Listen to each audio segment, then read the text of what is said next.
Welcome to physics education. Last video lectures में हम लोग बात कर रहे थे विस्कोसिटी पे, जिसमें पार्ट 1 और पार्ट 2 आप देखने को मिला था।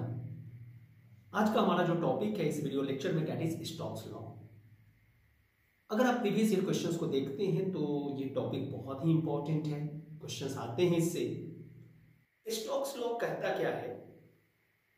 सिंपली अगर किसी बॉडी को फ्लूइड में फॉल कराया जाए तो क्या होगा कि बॉडी जो है, फॉलिंग बॉडी, वो फ्लूइड के लेयर को अपने साथ ड्रैग करने की कोशिश करेगा, खींचने की कोशिश करेगा, और जिसके कारण आप बोल सकते हैं कि बॉडी पे एक रिटार्डिंग फोर्स लगने लगेगा, रोकने की कोशिश। मतलब जस्ट आप इमेजिनेशन कर सकते हैं कि एक वाटर है और आप एक सॉलिड बॉल को ड्रॉप कर रहे हैं, तो फ्लूइड का लेयर जो है वो बॉल के साथ ड्रैग हो रहा है ऊपर की तरफ। इसका मतलब है कि रिटार्डिंग फोर्स लगना शुरू हो जाता है, और जो फोर्स लग रहा है, रिटार्डिंग फोर्स, उसी को आप ड्रैग फोर्स भी बोलते हैं, विस्कस फोर्स भी बोलते हैं, क्योंकि फ्लूइड का नेचर है, विस्कोसिटी का प्रॉपर्टी होता है फ्लूइड का, जो एक लेयर दूसरे लेयर को रोकने की कोशिश करता है, तो वह कहीं ना कहीं वो रिटार्डिंग फोर्स में हेल्प करता है। इसलिए आप यहाँ पे पढ़ सकते हैं कि when a body false through a fluid it drags the layer of fluid in contact with it. यानी जब कोई बॉडी फ्लूइड में गिरता है तो ये फ्लूइड के लेयर को ट्रैक करता है अपने साथ, कॉन्टैक्ट में जो भी फ्लूइड का लेयर है, और जिसके कारण body experiences a retarding force. अब यहाँ पे विस्कस फोर्स जो है that is proportional to velocity of the object, और इसका डायरेक्शन जो होगा that is opposite to the direction of motion. अब ये ड्रैग फोर्स या विस्कस फोर्स जो फ्लूइड जो है एक्सर्ट कर रहा है बॉडी पे, वो दो इफेक्ट के कारण होता है। हायर लेवल पे आप पढ़ते हैं, हम यहाँ पे ब्रीफ में आपको बात कर रहे हैं। एक तो क्या होगा कि due to wall shear, wall shear का मतलब क्या कि बॉडी के सरफेस पे शेयर स्ट्रेस लगने लगेगा, जो फ्लूइड उसके कांटेक्ट में आएगा वो नो स्लिप कंडीशन में आ जाता है। आपको पता है नो स्लिप कंडीशन मतलब स्टिक हो जाता है। अब वो अपने दूसरे लेयर को अपोज करने का, रोकने की कोशिश करता है, तो कहीं ना कहीं आप उसमें देख रहे हैं जो विस्कोसिटी में हम लोग डिस्कशन किए कि मान लीजिए कि बॉल के कांटेक्ट में जो फ्लूइड लेयर है वो स्टिक हो गया, अब ये दूसरे लेयर को रोकने की कोशिश, तो कहीं ना कहीं फ्लूइड के लेयर में डिफॉर्मेशन देखने को मिलेगा, तो उसको बोलते हैं वॉल शेयर। और दूसरा प्रेशर डिफरेंस, प्रेशर के कारण। तो इसलिए कभी भी ड्रैग फोर्स की बात होता है तो drag force is the net force exerted by fluid on body in the direction of flow due to combined effects of the wall shear and pressure force. तो यहां पे अगर हम मान लें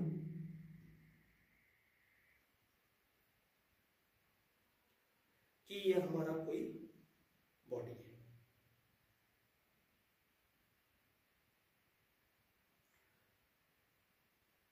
अब ये सॉलिड बॉडी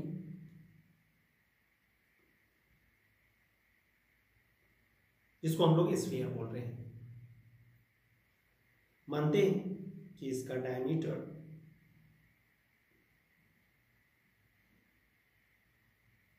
d है, और ये किसी फ्लूइड में ड्रॉप किया गया है, तो इसके सरफेस पे ड्रैग फोर्स लगने लगा। अब ये ड्रैग फोर्स और विस्कस फोर्स, जिसको आप ड्रैग फोर्स भी बोल सकते हैं, विस्कस फोर्स भी बोल सकते हैं। अब इस स्फीयर के केस में क्या होना चाहिए? आपके कोर्स में केवल डायरेक्टली एक्सप्रेशन लिखा गया है ड्रैग फोर्स का फॉर्मूला, लेकिन हम थोड़ा सा आपको डिटेल में बात करते हैं इस पर। होता क्या है कि जनरली जब भी कभी आप ड्रैग फोर्स की बात कर रहे हैं तो यहाँ पे आप देख रहे हैं कि due to wall shear stress और प्रेशर ड्रैग दोनों देखने को मिलता है। तो एक ड्रैग कोफिशिएंट होता है, इसको बोलते हैं कोएफिशिएंट ऑफ ड्रैग,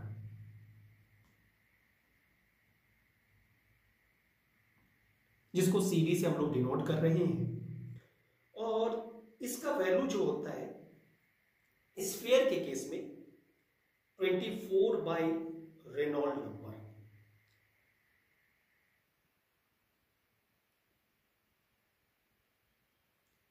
अब रेनॉल्ड्स नंबर है क्या? तो Reynolds number It is the ratio of inertia force to viscous force. कभी भी आप जब रेनॉल्ड नंबर को जानते हैं, रेनॉल्ड नंबर हम आपको ब्रीफ में बताते हैं रेनॉल्ड नंबर क्या बताता है, इसका सिग्निफिकेंट क्या है, इसका रोल क्या है। ये आपको बताता है कि इनर्शिया फोर्स ज्यादा है या विस्कस फोर्स ज्यादा है। जैसे आप अगर यहाँ पे हम रेनॉल्ड नंबर लिखे, inertia force to viscous force, inertia force due to motion जो है मास इनटू एक्सेलरेशन जिसको आप बोलते हैं, और विस्कस फोर्स यहाँ पे ड्रैग फोर्स है ड्यू टू विस्कोसिटी, रोकने की कोशिश कर रहा है फ्लूइड ऑब्जेक्ट को। तो अब यहाँ पे रेनॉल्ड नंबर अगर किसी फ्लूइड में ज्यादा है तो इसका मतलब है कि इनर्शिया फोर्स ज्यादा होना, क्योंकि ऊपर का वैल्यू ज्यादा हो जाएगा। और अगर रेनॉल्ड नंबर कम है तो इसका मतलब है कि विस्कस फोर्स बढ़ गया, यानी फ्लूइड का जो नेचर है रोकने का वो ज्यादा होगा। जैसे अगर हम सिंपल देखें तो यहाँ पे ये भी टर्म चलता है कि अगर आप बात करते हैं जब भी कभी, तो एक वर्ड होता है लैमिनार फ्लो।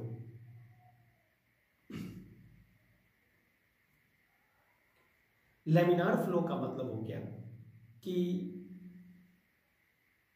फ्लूइड पार्टिकल्स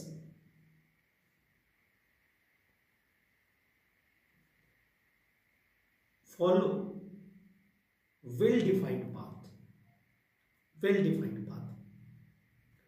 और एक वर्ड आता है turbulent flow. Turbulent flow, turbulent flow का मतलब हो गया कि fluid particles follow zigzag path, मतलब रैंडम। अगर हम रियल लाइफ में एग्जांपल देखें तो अगरबत्ती, अगरबत्ती का जब धुआं निकलता है तो शुरू में वो वेल डिफाइंड पाथ को फॉलो करता है, एक मतलब हर पार्टिकल एक दूसरे पार्टिकल के साथ एकदम साथ में सही से चल रहा है, एक सही डायरेक्शन में जा रहा है। लेकिन थोड़ी देर के बाद वो रैंडम मोशन ऐसा होने लगता है, जिगजैग पाथ। तो इनिशियली आप बोल सकते हैं कि जब अगरबत्ती का धुआं इनिशियली निकल रहा है तो वो बोला जा सकता है लैमिनार फ्लो, उसके बाद हमारा हो जाता है टर्बुलेंट फ्लो। तो यहाँ पे अगर हम लोग इस पे बात कर रहे हैं तो जैसे कि आप यहाँ पे रेनॉल्ड नंबर देख रहे हैं, inertia force to viscous force, तो अगर विस्कस इफेक्ट ज्यादा होगा तो fluid particle well defined path को फॉलो करेगा, वेल डिफाइंड पाथ यानी लैमिनार हो जाएगा। इसीलिए रेनॉल्ड नंबर अगर कम है तो आप फ्लूइड फ्लो को बोलते हैं कि वहां पे विस्कस फोर्स का रोल ज्यादा हो गया इनर्शिया फोर्स के रिस्पेक्ट में, क्योंकि इनर्शिया का मतलब है कि वो मोशन में ला देगा, जिगजैग पाथ फॉलो करना शुरू कर देगा, जैसे फ्रीडम में आ जाना। जैसे अब जो अगरबत्ती का धुआं था ऊपर में जिगजैग पाथ को फॉलो कर रहा था। तो यहाँ पे हमेशा आपको ध्यान रखना है कि जब भी आप कभी इस टर्म को देखते हैं लैमिनार फ्लो और टर्बुलेंट फ्लो, तो दो सिचुएशन है। अगर मान लीजिए कि अगर आप पढ़ रहे हैं flow over a flat plate, flow over flat plate का मतलब हो गया कि मान लीजिए ये कोई फ्लैट प्लेट है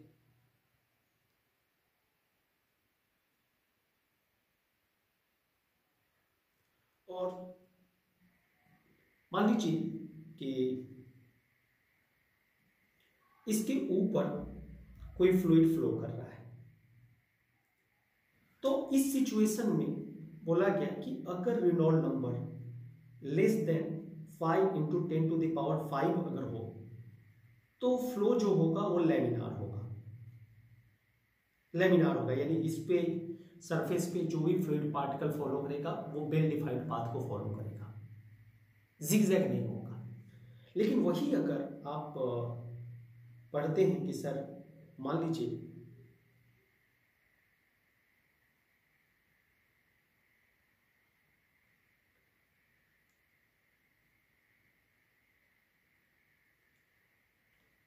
ट्यूब में अगर हम इंटरनल फ्लो देखें, इंटरनल फ्लो, इंटरनल फ्लो का मतलब हो गया कि किसी ट्यूब के अंदर में फ्लूइड फ्लो कर रहा हो। तो इस सिचुएशन में रेनॉल्ड नंबर अगर लेस देन 2300 हो तो आप बोलते हैं कि फ्लो जो है that is laminar, flow is laminar. Laminar मतलब अब जैसे हनी का एग्जांपल लें और वाटर का, अगर आप हनी को सरफेस पे डालते हैं तो हनी का विस्कोसिटी ज़्यादा होता है, तो वो उसका हर पार्टिकल वेल डिफाइंड पाथ को फॉलो करता है, यानी वो धीरे धीरे फैलेगा। लेमिनार वर्ड जो आया है लेमिने वर्ड से बना है, मतलब जिसका मतलब होता है हाईली विस्कस। तो इसलिए आपको ये जब भी वर्ड देखे लेमिनार तो वेल डिफाइंड पाथ, लेमिनार को हम लोग स्ट्रीम लाइन भी बोलते हैं। आगे हम लोग डिस्कशन करेंगे जब बर्नौली पे बात करेंगे तो वहाँ पे हम लोग डिस्कशन करेंगे इस पर और भी डिटेल में, लेकिन अभी हम इस टर्म को समझने की कोशिश कर रहे हैं कि जब भी कभी आप लेमिनार वर्ड को समझिए तो लेमिनार का मतलब है हाईली विस्कस, यानी पार्टिकल हाईली विस्कस अगर फ्लूइड का प्रॉपर्टी होगा तो एक पार्टिकल दूसरे पार्टिकल के पाथ को वेल डिफाइंड मैनर में फॉलो करेगा, ऐसा नहीं कि रैंडम मोशन में, लेकिन टर्बुलेंट में रैंडम। और अगर आप फ्लो ओवर फ्लैट प्लेट पढ़ते हैं, यानी किसी भी सरफेस के ऊपर एकदम फ्लैट प्लेट है और उसके ऊपर एयर फ्लो कर रहा है, तो वो एयर का फ्लो लेमिनार कब माना जाएगा, तो वो रेनॉल्ड नंबर ही डिसाइड करता है। इसलिए inertia force to viscous force, ये रेनॉल्ड नंबर बहुत इंपॉर्टेंट रखता है। अब अगर यहाँ पे हम रेनॉल्ड नंबर का मैथमेटिकल रिलेशन देखें, इनर्शिया फोर्स, देखिए ये डायमेंशनलेस नंबर है, ऊपर भी फोर्स है नीचे भी फोर्स है, फोर्स का यूनिट न्यूटन, नीचे भी फोर्स है, तो न्यूटन बाई न्यूटन डायमेंशनलेस बन जाएगा। तो कोई भी डायमेंशनलेस नंबर को समझने के लिए, जैसे अब यहाँ पे हम लोग समझते हैं कि रेनॉल्ड नंबर का रिलेशन क्या होना चाहिए, तो रेनॉल्ड नंबर का रिलेशन में हम लोग बात की कि ये inertia force to viscous force के रिलेशन को बोलते हैं। हम यहाँ पे inertia force mass into acceleration लिखते हैं,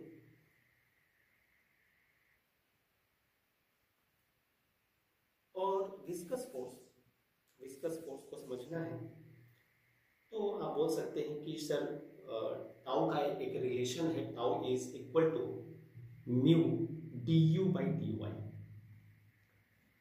यहाँ पे इसी को आप बोल सकते हैं F P by A mu D U by D Y, और एफ बी बोल सकते हैं mu A D U by D Y.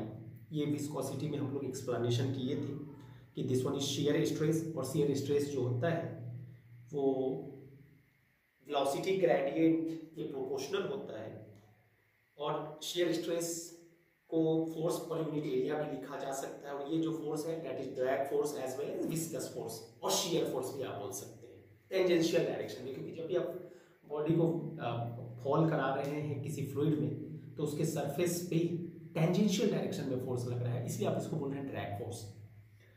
तो यहाँ पे अगर हम इसको लिखें तो आप बोल सकते थे कि सर ये विस्कोसिटी हो गया, आपके बुक में विस्कोसिटी को एटा से डिनोट किया है, हम अपने डेरिवेशन में इसको म्यू से डिनोट कर रहे हैं, तो कंफ्यूज नहीं होना है, दोनों आप जैसा आपको लगे कन्वीनियंट आप लिख सकते हैं। एरिया है, एरिया यानी हम इसको लेंथ स्क्वायर लिख रहे हैं, और वेलोसिटी है, वेलोसिटी यानी वेलोसिटी का यूनिट होता है मीटर पर सेकेंड, तो आप मीटर पर सेकेंड भी लिख सकते थे, और यहाँ पे डी वाई यानी वेलोसिटी चेंज कैसे हो रहा है वाई डायरेक्शन में, तो ये आप डायरेक्टली यहाँ पे वेलोसिटी को डी यू को आप लिख रहे हैं मीटर पर सेकेंड, और इसको लिख रहे हैं मीटर, लेंथ की यूनिट में आप बात कर रहे हैं। सो ये लेंथ कैंसिल हो गया। थोड़ा सा और सिंप्लीफाई करें, मास देखा जाए तो आप बोलते हैं कि सर ये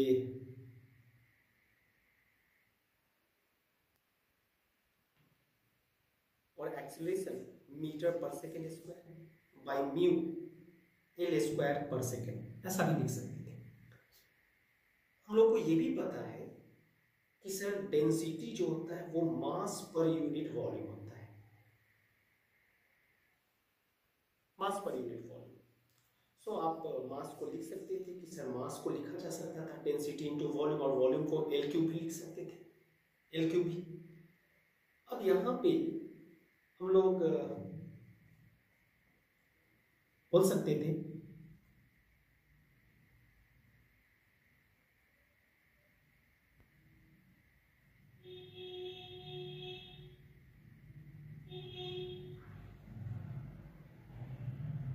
कि सर यही रिलेशन लिखा जा सकता था कि Reynold number is density L cube, और यहाँ पे आप देख सकते हैं मास को हम चेंज कर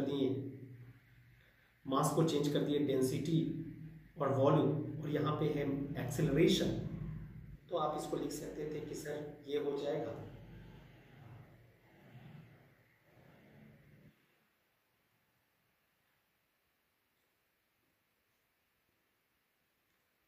एल स्क्वायर पर सेकेंड।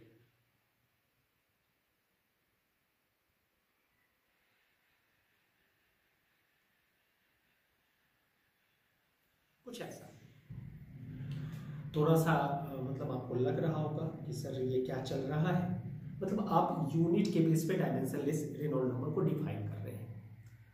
डायमेंशनल एनालिसिस से भी लोग निकालते हैं इसको। हम लोग जब बर्नौली देखेंगे तो उसमें अलग वे पे भी बात करेंगे। अभी हम लोग आपको मैथमेटिकल अप्रोच से बात कर रहे हैं कि इनर्शिया फोर्स को आप लिख सकते थे मास इंटू एक्सेलरेशन। मास को लिखा जा सकता था डेंसिटी इंटू वॉल्यूम, एक्सेलरेशन को लिखा जा सकता था मीटर पर सेकेंड स्क्वायर। वैसे ही विस्कस फोर्स का रिलेशन जो है वो ये लिखा जा सकता था म्यू एल स्क्वायर और मीटर पर सेकेंड बाई मीटर। तो यहाँ पे आपके पास ये रिलेशन आ गया। तो अब यहाँ पे आप खुद देखें तो कुछ कैंसिल हो सकता था, जैसे अब यहाँ से क्या मिल रहा है आपको, आप बोल सकते थे कि सर रो एल क्यूब है और एल स्क्वायर है, तो एक एल बचेगा, ये एल पर सेकेंड बाई म्यू बचा, ऐसा नहीं बचेगा, आप चेक कर सकते हैं। और इसी को आप ऐसा लिख सकते हैं कि रो एल मीटर पर सेकेंड वी बाई म्यू। यानी यहाँ पे रेनॉल्ड नंबर का जो रिलेशन आ गया, फॉर्मूला आ गया मैथमेटिकल, वो कुछ ऐसा आ गया कि रो हम यहाँ पे इसको एल रेफरेंस लिख रहे हैं और ये वी रेफरेंस बाई म्यू लिख रहे हैं। ये बहुत ही इंपॉर्टेंट रिलेशन है रेनॉल्ड नंबर का। अब मान लीजिए कि अगर फ्लो ओवर फ्लैट प्लेट हो,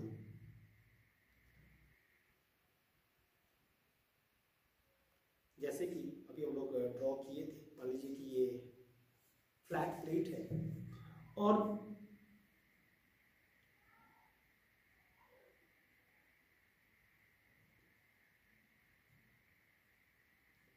इसके ऊपर फ्लूइड फ्लो कर रहा है विथ वेलोसिटी u इंफिनिटी, मतलब ये फ्लूइड का वेलोसिटी है।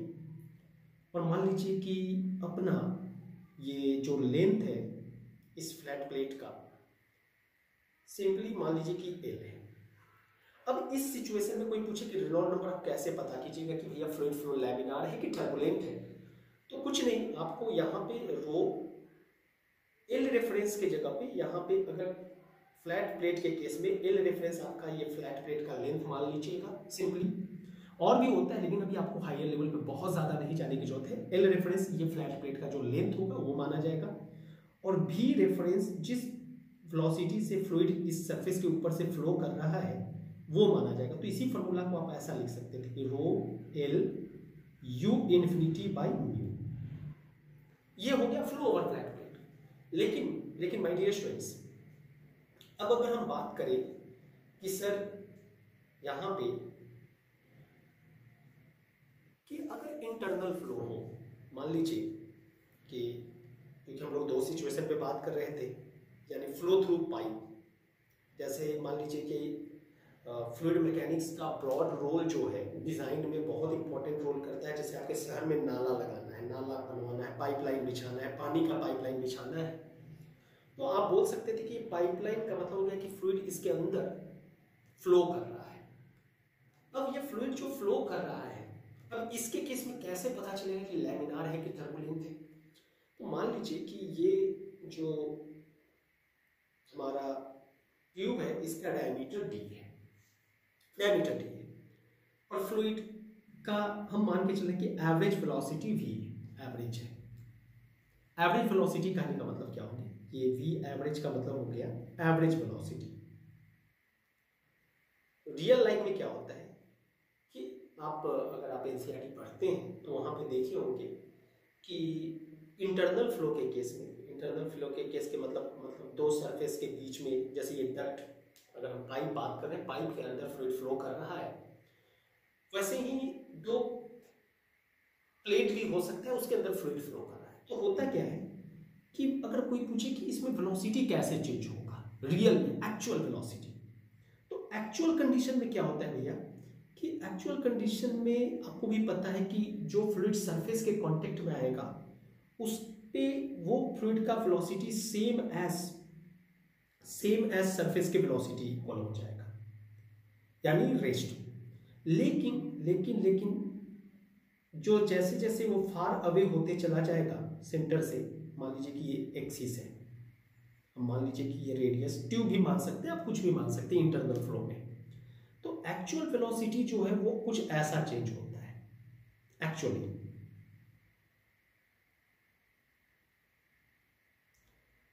सरफेस पे 0 और सेंटर पे मैक्सिमम, क्योंकि सरफेस जैसे far away from the surface होते चले जाएगा तो सरफेस का इन्फ्लुएंस कम होते चला जाएगा, तो विस्कस इफेक्ट कम हो जाएगा, तो फ्रीडम में आ जाएगा। यानी जैसे फार अवे, ऑलरेडी विस्कोसिटी में आपको बताया कि जैसे जैसे आप घर से दूर होते जाते हैं आपका जो फैमिली का फ्रिक्शन इफेक्ट है वो कमजोर होते चला जाता है। तो सेम वे आप यहाँ पे भी समझ सकते हैं। लेकिन एवरेज करने का मतलब हो गया कि यहाँ पे सरफेस से लेके सेंटर तक अगर वेलोसिटी चेंज ना हो तो उसी को बोलते हैं आप एवरेज वेलोसिटी। और ये हमारा वी एवरेज। तो ये कॉन्सेप्ट आप हमेशा ध्यान रखिए कि इंटरनल फ्लो में आपको जो पढ़ाया जाता है वो वी एवरेज होता है, लेकिन अभी जो लेटेस्ट ट्रेंड सिलेबस है उसमें इंटरनल फ्लो का आपका बहुत ज़्यादा डिटेल में नहीं पढ़ना है, हटा दिया गया है, इसलिए कोई वरी होने की जरूरत नहीं। लेकिन आप टर्म्स को समझिए कि अब इस केस में कोई पूछे रेनॉल्ड नंबर, तो रेनॉल्ड नंबर आप यहाँ पे बोल सकते हैं कि rho V average diameter by mu.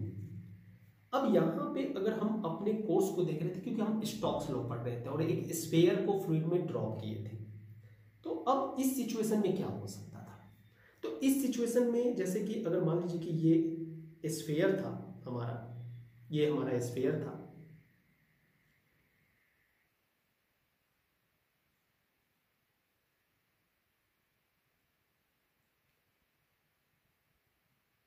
अब इस स्फीयर का अगर हमको एनालिसिस करना है ड्रैग फोर्स का, तो यहाँ पे ड्रैग फोर्स के लिए हम लोग पहले कोफिशिएंट ऑफ ड्रैग देखे थे और वो था 24 बाई रेनॉल्ड नंबर।